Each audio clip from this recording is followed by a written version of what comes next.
ایک شخص کچھ غلط کام کرتا ہے اور خدا اسے سزا دیتا ہے. وہ کتاب میں کہتا ہے یسایہ کی 54 ہے 7 میں وہ کہتا ہے میں نے ایک دم کے لیے تجھے چھوڑ دیا لیکن رحمت کی فراوانی سے تجھے لے لوں گا. اس کو دیکھو. اور وہ اس طرح کہتا ہے بڑے غصے میں نے ایک لمحے کے لیے تم سے اپنا چہرہ چھپا لیا لیکن مہربانی کے ساتھ مہربان امید میں ہمیشہ تجھ پر ترس کھاؤں گا.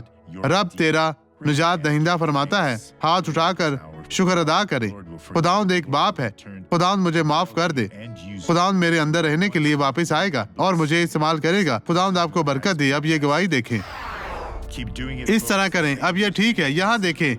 مزید کریں. مجھے دیکھ کر مزہ آ رہا ہے. آپ کا مسئلہ کیا تھا؟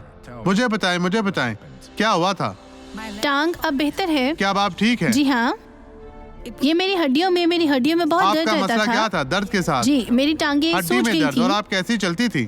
چلنا تو اچھا کیا میں تو چل بھی نہیں سکتی تھی. لیکن اب یہ درد ختم ہو گئی. آئے اب دعا کریں.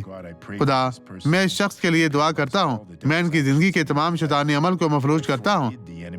میں دشمن کو اس زندگی کو ہاتھ لگانے سے منع کرتا ہوں اور میں کہتا ہوں باہر نکل یسوع کے نام میں. اور آپ کہیں خداوند تیرا شکر تیری تعریف ہو. جیت میری ہے. فتح میری ہے. خداوند آپ کو برکت دے.